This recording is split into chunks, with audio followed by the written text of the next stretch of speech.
Salam alaikum.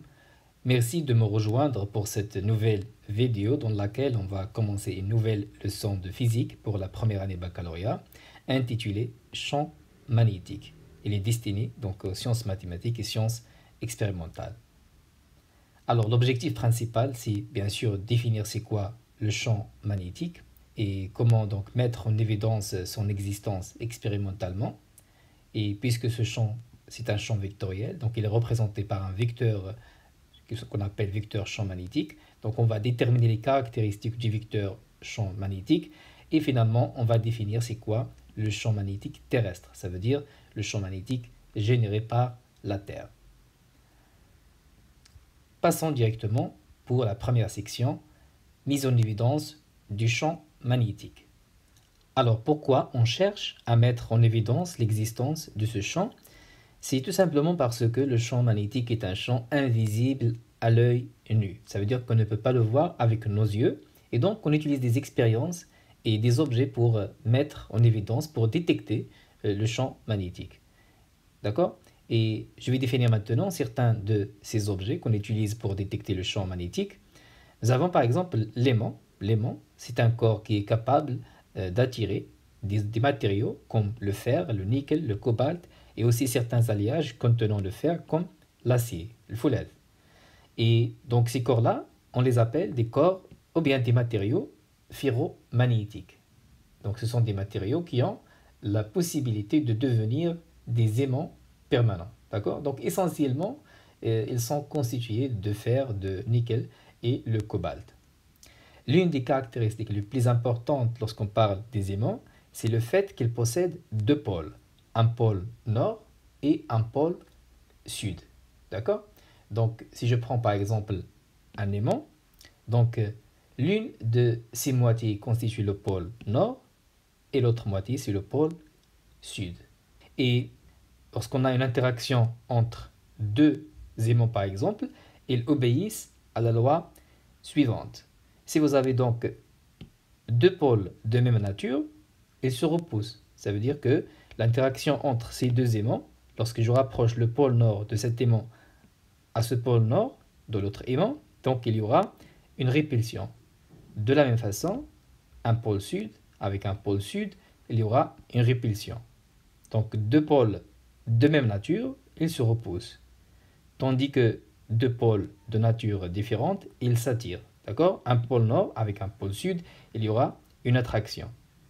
D'accord? Donc c'est par analogie avec ce que vous avez vu dans le cours sur le champ électrique, donc des charges électriques de même nature, donc ils se repoussent, donc une charge négative avec une charge négative ou bien une charge positive avec une charge positive, il y a une répulsion, tandis qu'une charge négative avec une charge positive, donc il y aura une attraction. Et ces pôles magnétiques, donc les pôles d'un aimant, ils vont toujours par paire.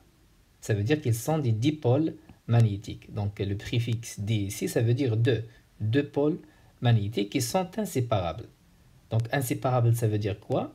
Donc ça veut dire pas que je ne peux pas couper un aimant en deux parties. Bien sûr, on peut couper un aimant en deux parties. Mais ce qui est intéressant, si je coupe par exemple cet aimant-là en deux parties, je vais obtenir deux aimants avec deux pôles, d'accord? Sud et nord.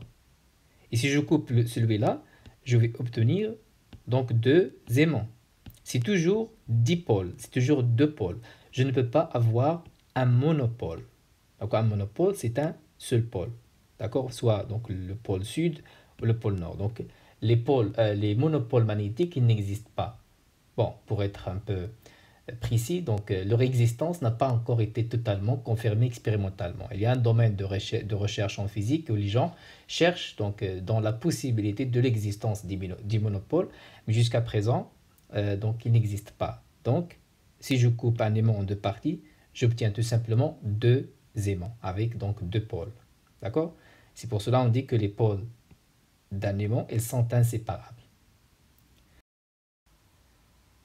Alors, il existe des aimants naturels et des aimants artificiels. Pour les aimants naturels, il provient d'un minerai de fer appelé magnétite, de formule chimique Fe3O4. Ça veut dire qu'on extrait les aimants naturels à partir de ce magnétite, le minerai de fer. Et on sait qu'il s'agit des aimants parce que ils ont la propriété d'attirer l'émail de fer par leur pôle. Donc l'émail de fer, c'est tout simplement des petits grains ou des petits morceaux de fer utilisés dans des démonstrations scientifiques donc parfois pour détecter le champ magnétique et aussi pour déterminer la direction d'un champ magnétique. Donc on va voir une expérience plus tard dans ce cours concernant donc, l'attraction de l'émail de fer par un aimant. Donc cette propriété d'attirer l'émail de fer par donc, des aimants, il se manifeste également avec les aimants artificiels. Ça veut dire les aimants fabriqués par l'homme. Et on distingue deux types d'aimants artificiels. Nous avons l'aimant droit, donc comme celui-là que j'ai dessiné ici. Il y a aussi donc l'aimant en U, donc c'est tout simplement un aimant qui a donc la forme de la lettre U, d'accord? Donc vous voyez ici qu'avec l'aimant droit ou bien avec l'aimant U, il y a donc l'attraction de l'émail de fer, des petits grains de fer, d'accord? Donc c'est une expérience qu'on peut réaliser pour confirmer l'existence du champ magnétique, pour mettre en évidence l'existence de ce champ magnétique. Passons maintenant pour décrire un autre objet qu'on utilise pour mettre en évidence l'existence du champ magnétique. Donc c'est l'aiguille aimantée. Alors, comme l'aiguille d'une boussole, l'aiguille aimantée elle comporte un pôle nord et un pôle sud. Normalement, c'est un aimant qui est très très léger et il est mobile, ça veut dire qu'il tourne autour d'un axe vertical comme vous le voyez sur cette figure-là. D'accord? Il est donc fait en acier aimanté, donc que l'on suspend en son centre de gravité pour qu'il s'oriente dans la direction des pôles magnétiques. Donc c'est le centre de gravité de l'aiguille aimantée qui est placé sur l'axe vertical, ce qui donne à l'aiguille aimantée la liberté de s'orienter dans toutes les directions. S'il n'y a aucun objet aimanté près de l'aiguille aimantée, donc il s'oriente naturellement selon une direction privilégiée. Il s'oriente spontanément vers le nord. Ça, dans le cas où il n'y a aucun objet qui est près de l'aiguille aimantée. Mais donc lorsqu'il y a un objet aimanté comme un aimant qui est proche de l'aiguille aimantée, à ce moment-là, donc il s'oriente dans la direction des pôles magnétiques selon les pôles de l'aimant. D'accord? Et par convention, le côté de l'aiguille qui s'oriente vers le pôle nord magnétique de la Terre est aussi appelé le pôle nord. D'accord? Il est généralement marqué en rouge. Et donc l'autre côté devenant donc un pôle sud, bien sûr. Donc l'intérêt de l'aiguille aimantée, c'est qu'elle permet de déterminer l'existence d'un champ magnétique. Ça veut dire qu'on peut confirmer ou bien détecter le champ magnétique en utilisant l'aiguille aimantée. Mais donc le plus important, c'est que il permet aussi de préciser la direction et le sens du champ magnétique. D'accord? Donc on va voir dans les exercices et dans des exemples dans quelques instants que on utilise l'aiguille aimantée pour déterminer le sens et la direction du champ magnétique. D'accord? Donc en général, il a la forme d'un losange mince, comme vous le voyez ici, donc muayyad. Mais donc on peut avoir des aiguilles aimantées qui ont la forme d'une flèche, comme vous le voyez ici. D'accord? Alors maintenant, comment déterminer l'existence d'un champ magnétique en utilisant une aiguille aimantée? Pour comprendre ça, donc on va voir l'action d'un aimant sur une aiguille aimantée. Alors, si on approche un aimant d'une aiguille aimantée, on observe que l'aiguille, elle se met à osciller autour de l'axe vertical. Donc, il tourne autour de l'axe vertical selon, bien sûr, la face de l'aimant. Donc, s'il s'agit par exemple du pôle nord, ici, il va attirer le pôle sud de l'aiguille aimantée. Mais donc, s'il s'agit d'un pôle sud, donc il va faire tourner l'aiguille aimantée pour qu'il attire le pôle nord de l'aiguille aimantée.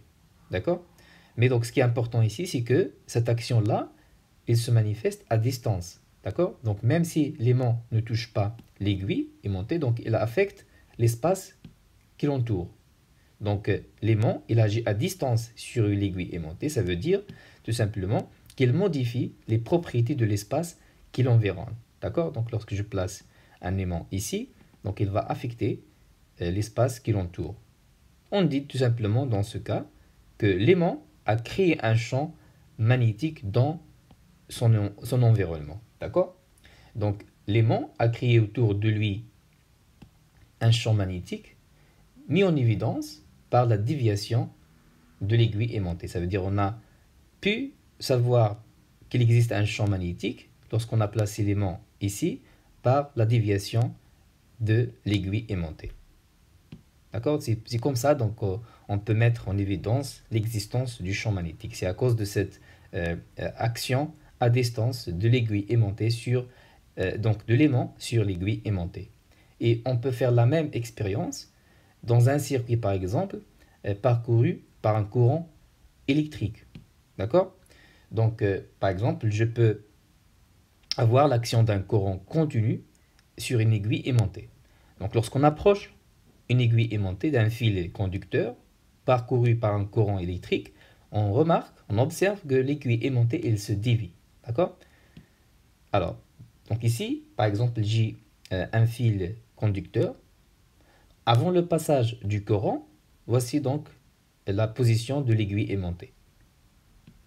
Après le passage du courant, on observe que donc l'aiguille aimantée, il se dévie, d'accord? Donc il y a une déviation, il y a donc un déplacement ou bien une rotation autour de l'axe vertical à cause donc du courant qui circule maintenant dans ce fil conducteur. Donc on déduit que le passage du courant électrique continu a créé un champ magnétique dans l'espace environnant, d'accord? Donc lorsque le courant passe dans ce fil-là, il va créer un champ magnétique autour de lui qui va bien sûr affecter l'aiguille aimantée à distance et donc il se met à se déplacer ou bien à osciller autour de l'axe vertical.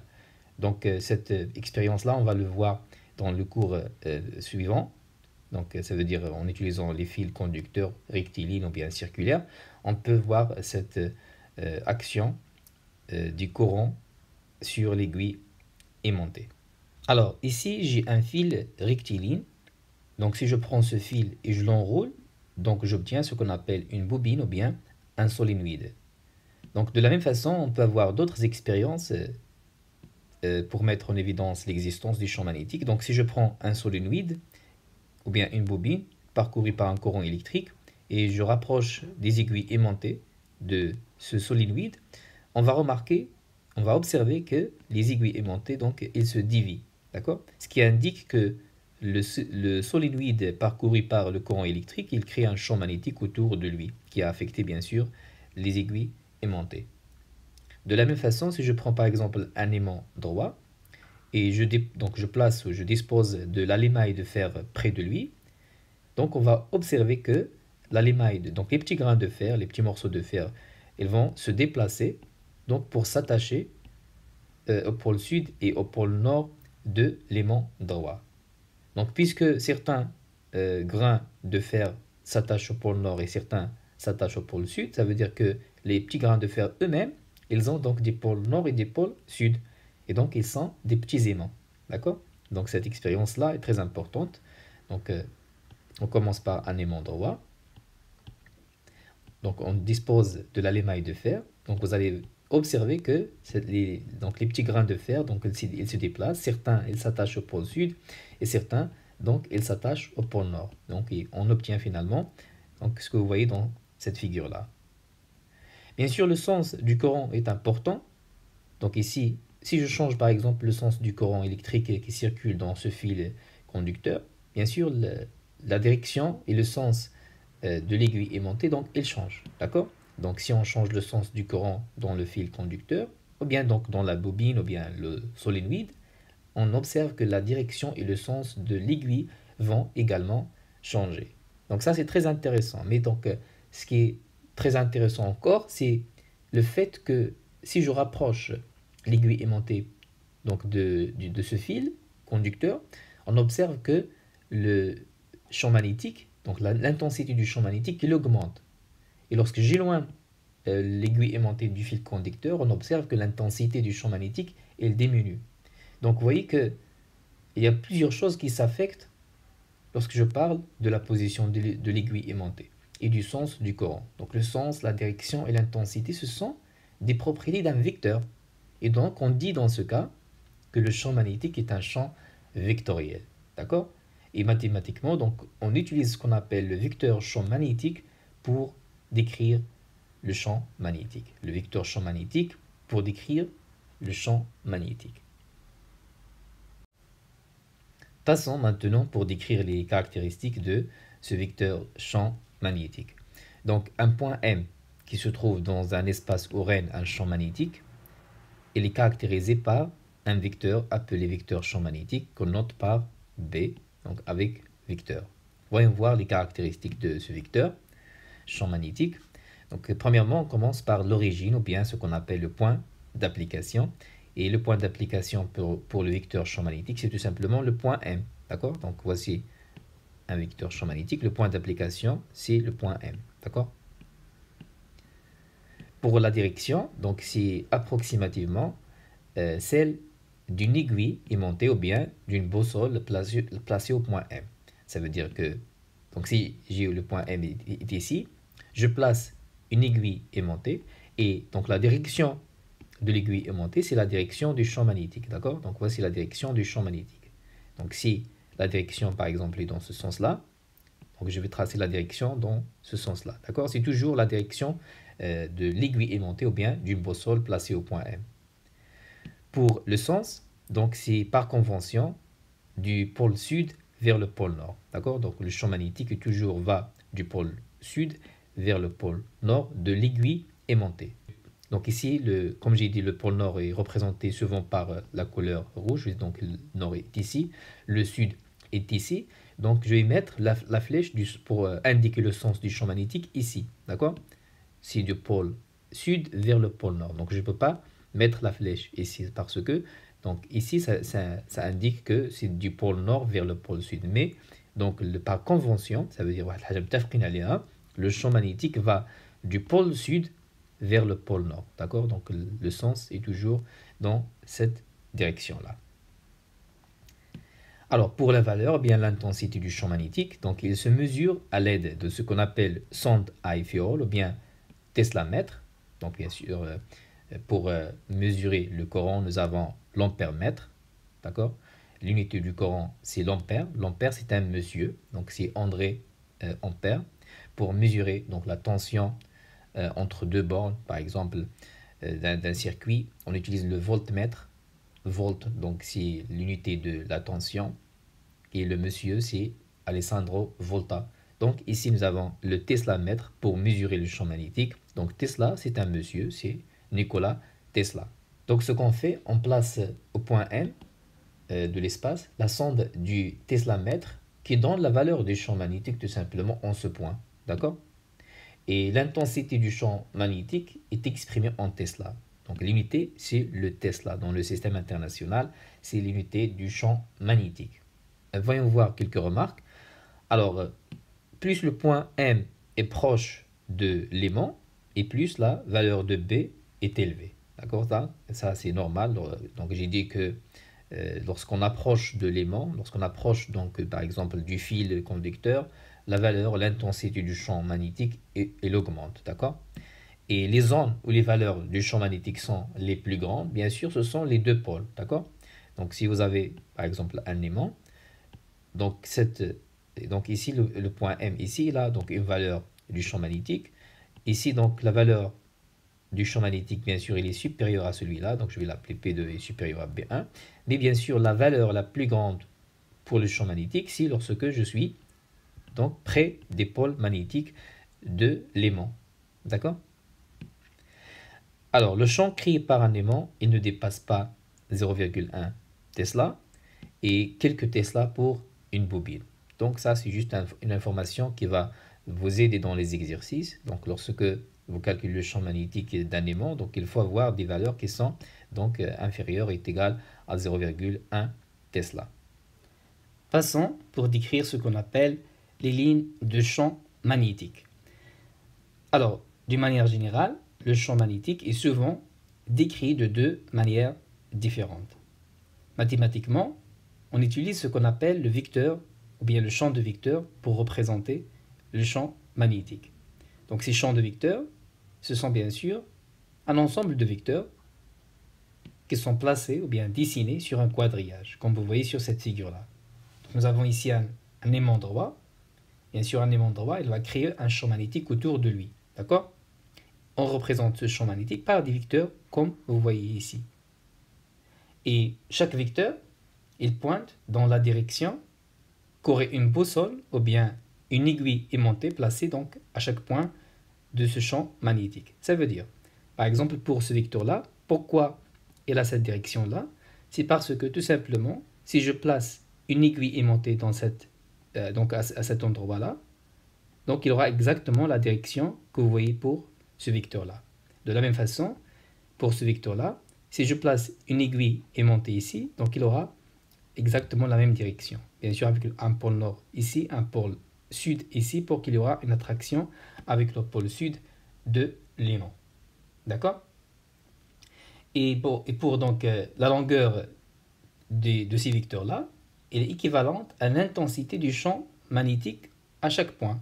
Ça veut dire que, bien sûr, on sait que la zone qui est donc aux alentours de l'aimant, ici, donc le champ magnétique est plus intense. C'est pour cela, les vecteurs, ils sont représentés par des vecteurs qui ont une longueur qui est donc plus grande par rapport donc à la longueur des vecteurs qui sont loin de l'aimant. Parce que donc dans cette zone-là, le champ magnétique est plus intense par rapport donc à cette zone-là. D'accord? Donc ça, c'est pour la représentation en utilisant ce qu'on appelle le champ de vecteurs. La représentation qui nous intéresse ici, c'est les lignes de champ magnétique. Donc les lignes de champ, nous les avons déjà vues dans le cours sur le champ électrique. Donc les lignes de champ électrique, nous avons dit que ce sont des lignes continues, donc ce sont 10 courbes qui sont tangents au champ électrique, au vecteur champ électrique. De la même façon, les lignes de champ magnétique, ce sont 10 lignes, 10 courbes qui sont tangentes au vecteur champ magnétique. Alors, donc pour cette représentation, les vecteurs sont reliés par des lignes continues qu'on appelle lignes de champ magnétique. Et comme vous voyez ici, les lignes de champ magnétique, ils sortent du pôle nord vers le pôle sud. Dans le cas du champ électrostatique, rappelez-vous que donc, les lignes de champ électrique, donc, ils sortent de la charge positive, donc d'une particule, vers donc, les charges négatives. D'accord? Et l'ensemble de ces lignes, les lignes de champ magnétique, c'est ce qu'on appelle le spectre magnétique. D'accord? Et dans cette figure que vous voyez ici, donc le spectre, on dit que le spectre magnétique est généré par un aimant droit. D'accord? Et comme j'ai dit, donc pour les lignes de champ magnétique, ils sont tangents donc, au vecteur champ magnétique. Donc si je trace les vecteurs champ magnétique, donc vous voyez que les lignes de champ, elles sont tangentes à ces vecteurs-là. D'accord? Alors, les lignes de champ magnétique, elles peuvent être observées expérimentalement d'une façon simple en utilisant la lémaille de fer que j'ai décrit ici. Alors, dans ce cas, ce qu'on fait, on dispose de la lémaille de fer sur une surface autour d'un aimant et chaque petit morceau, chaque petit grain de fer, bien sûr, agit comme un petit aimant avec un pôle nord et un pôle sud. Parce que donc, certains grains de fer ils vont s'attacher au pôle sud de l'aimant et certains donc, ils vont s'attacher au pôle nord de l'aimant. D'accord? Et vous voyez sur cette figure-là que ces petits grains de fer, ils s'alignent en une formation qui ressemble beaucoup donc, aux lignes de champ que vous voyez ici. D'accord? Donc la formation ici, elle a la forme des lignes de champ. D'accord? Et si je remplace l'aimant droit par un aimant en U, donc le spectre magnétique se présente autrement. Donc pour les courbes, bien sûr, ils sont toujours, disons, tangentes au vecteur champ magnétique. Mais la différence, c'est que entre les branches de l'aimant en U, vous voyez ici que les lignes de champ ils sont parallèles et de même sens. Alors on dit dans ce cas que dans cette région-là, les lignes de champ, ils sont, disons, le champ magnétique est uniforme. D'accord? Et on peut répéter cette expérience-là en disposant de l'émail de fer, donc sur une surface autour de l'aimant en U, pour observer finalement que les petits grains de fer, donc ils s'alignent en formant des lignes de champ comme vous voyez sur cette figure-là. Donc pour le champ magnétique uniforme, la définition c'est la même définition que nous avons vue pour le champ électrique uniforme entre deux plaques qui sont parallèles, donc entre deux plaques conductrices bien sûr. Nous avons dit qu'un champ électrique uniforme, c'est un champ qui conserve entre les deux plaques conductrices la même intensité, le même sens et la même direction. Donc ici, c'est la même chose. Un champ magnétique est uniforme dans une région de l'espace si, en tout point de cette région, le vecteur champ magnétique B conserve la même direction, le même sens et la même intensité ou bien la même valeur. D'accord? Donc vous voyez ici que les lignes de champ sont alors des droites parallèles. Et nous avons dit aussi, donc dans le cours sur le champ électrique, que les lignes de champ ne se croisent jamais. Donc juste les lignes de champ, d'accord? Elles ne se croisent jamais. Et donc finalement, je peux définir une ligne de champ comme une courbe qui est tangente en chacun de ces points au vecteur champ magnétique. Il est bien sûr orienté dans le sens du vecteur champ magnétique, c'est-à-dire du pôle nord vers le pôle sud. Donc les lignes de champ, elles sortent toujours du pôle nord vers le pôle sud, comme nous l'avons vu ici. D'accord? Alors, je vais m'arrêter ici pour la première partie de ce cours. Dans la deuxième partie, on commencera par la notion de la superposition de deux champs magnétiques. Donc, à la prochaine vidéo. Salam alaikum wa rahmatullahi wa barakatuh.